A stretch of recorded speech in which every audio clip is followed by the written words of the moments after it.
ಬಂತು sugar. 33 years ಹೆಣ್ಮಕ್ಳು ನೀವು ರೀ ಬರಲೇಬಾರ್ದ್ರಿ ಸಕ್ಕರೆ ಕಾಯಿಲೆ. ಹೆಣ್ಣು ಮಕ್ಳಿಗೆ ಕಾಯಿಲೆನೇ ಬರಬಾರ್ದು. ಯಾಕ್ರಿ ಬಂತು ಸಕ್ಕರೆ ಕಾಯಿಲೆ? ಫ್ಯಾಮಿಲಿ ಬೇಕು ಅಂತ ಕುಂತಿದ್ದೀರಲ್ರಿ. No no no no no no ಫ್ಯಾಮಿಲಿಯಿಂದ ಬರ್ತಕ್ಕಂತಹ ಹೆರಿಡಿಟರಿ ಕಾಯಿಲೆಗಳೆಲ್ಲ ಅವೆಲ್ಲ ಭಾಳ ಕಮ್ಮಿ ಆಗೋಗಿದ್ದಾವೆ. ಇವಾಗ ನಾವೇ ಮಾಡ್ಕೊಳ್ತಕ್ಕಂತಹ ಕಾಯಿಲೆಗಳೇ ಜಾಸ್ತಿ.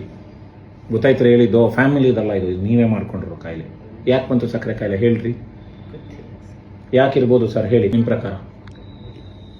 ನೋಡಿ ಅವ್ರ ಕತ್ ನೋಡಿ, ಅಬ್ಸರ್ವ್ ಮಾಡಿ. ನಿಮ್ಮ ಕತ್ ನೋಡ್ಕೊಳ್ಳಿ, ಅವ್ರ ಕತ್ ನೋಡಿ, ವ್ಯತ್ಯಾಸ ನೋಡಿ ಏನಿದೆ. ಕಪ್ಪುಗಿದೆ, ನಿಮ್ಮ ಕತ್ತಿದೆ ಅಂದ್ರೆ ಕಪ್ಪು. ಆಮೇಲೆ ಇಲ್ಲಿ ನೋಡಿ, ಇಲ್ಲೆಲ್ಲ ಕೂದಲುಗಳು ಬಂದಿದೆ, ಹೌದಾ? ಆಮೇಲೆ ಅಲ್ಲೆಲ್ಲ ಸ್ಕಿನ್ ಟ್ಯಾಗ್ಸ್ ಇದೆ ನೋಡಿ. ಏನಿದು? ಅಕ್ಯಾಂಥೋಸಿಸ್ ನೈಗ್ರಿಕೆನ್ಸ್ ಅಂತ ಕರಿತೀವಿ ನಾವು. ಶರೀರದಲ್ಲಿ ಮೆಟಬಾಲಿಕ್ ಸಿಂಡ್ರೋಮ್ ಸೆಟ್ಟಿನ್ ಆಗಿದೆ. ಶರೀರದಲ್ಲಿ ಬೊಜ್ಜು ಜಾಸ್ತಿಯಾಗಿ ನೆಗೆಟಿವ್ ಕೆಮಿಕಲ್ಸ್ ರಿಲೀಸ್ ಆಗಿ ನಿಮ್ಮ ಲಿವರ್ ಮೇಲೆ, ಹೃದಯದ ಮೇಲೆ, ರಕ್ತದ ಮೇಲೆ, BP ಮೇಲೆ ಒತ್ತಡ ಏರ್ತಿದೆ ಅಂತ ಅರ್ಥ. ಇವರ classical case of metabolic syndrome. ಅದು ಪ್ರಾಬ್ಲಮ್. ಯಾಕೆ ಅಂದರೆ ಹೈ ಕಾರ್ಬೋಹೈಡ್ರೇಟ್ ಡಯಟ್. ಆಹಾರದಲ್ಲಿ ಬರೀ ಶುಗರೇ ಇದೆ ನಿಮ್ಮದು. ಏನು ತಿಂದರೂ ಶುಗರು. ಅಕ್ಕಿ ತಿಂತಾ ಇದ್ದೀರಿ, ರಾಗಿ ತಿಂತಾ ಇದ್ದೀರಿ, ಗೋಧಿ ತಿಂತಾ ಇದ್ದೀರಿ, ರವೆ ತಿಂತಾ ಇದ್ದೀರಿ, ಮೈದಾ ತಿಂತಾ ಇದ್ದೀರಿ, ಸಕ್ಕರೆ ತಿಂತಾ ಇದ್ದೀರಿ, ಬೆಲ್ಲ ತಿಂತಾ ಇದ್ದೀರಿ. ಇಷ್ಟರಲ್ಲೇ 90% ಆಹಾರ ಬಂದೋಯ್ತು. ಕಾಳುಗಳಿಲ್ಲ, ಸೊಪ್ಪಿಲ್ಲ, ತರಕಾರಿಗಳಿಲ್ಲ, ಹಣ್ಣುಗಳಿಲ್ಲ, ಒಳ್ಳೆ ಫ್ಯಾಟ್ಸ್ ಇಲ್ಲ. ಎಲ್ಲ ಸೇರಿ ನಿಮಗೆ ಮೆಟಬಾಲಿಕ್ ಸಿಂಡ್ರೋಮ್ ಆಗಿದೆ. ಅದರಿಂದ ಸಕ್ಕರೆ ಕಾಯಿಲೆ ಬಂದಿದೆ. ನೀವು ನೋಡಿದ್ರೆ ನಮ್ಮ ಅಪ್ಪ ಅಮ್ಮಂಗಿತ್ತು, ನನಗೂ ಬಂತು ಅಂತ ಹೇಳ್ತಾ ಇದ್ದೀರಿ. ತೂಕ ನೋಡಿದ್ದೀರಾ? ಎಷ್ಟಿದ್ದೀರಿ?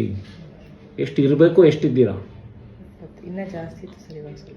ಒಳಗಡೆ ಬಂದಿದ್ದೀರಿ. ಭಾರಿ ಒಳ್ಳೆಯದು. ದಯವಿಟ್ಟು ಕಂಟಿನ್ಯೂ ಮಾಡ್ಕೊಳ್ಳಿ. ಆದರೆ ಅಪ್ಪ ಅಮ್ಮನ ಬೈಬೇಡಿ. ನಿಮಗೆ ನೀವು ಫಸ್ಟ್ ಬೈಕೊಳ್ಳಿ. ನಿಮ್ಮ ದಾರಿ ಸರಿ ಮಾಡ್ಕೊಳ್ಳಿ. ಉಳಿದಿದೆ ಆಮೇಲೆ ನೋಡೋಣ. ಗೊತ್ತಾಯ್ತು ಹೇಳಿದ್ದು? ನಿಮ್ಮ ಸಕ್ಕರೆ ಕಾಯಿಲೆಗೆ ನೀವೇ ಹೊಣೆ. ನಿಮ್ಮ ಆಹಾರ ಪದ್ಧತಿ, ನಿಮ್ಮ ಜೀವನ ಶೈಲಿಯೇ ಹೊಣೆ. ವ್ಯಾಯಾಮ ಇಲ್ಲ, ಬರೀ ಮನೆ ಕೆಲಸನೇ ವ್ಯಾಯಾಮ ಅಂದ್ಕೊಂಡ್ಬಿಟ್ಟಿದ್ದಾರೆ ಹೆಣ್ಮಕ್ಳು.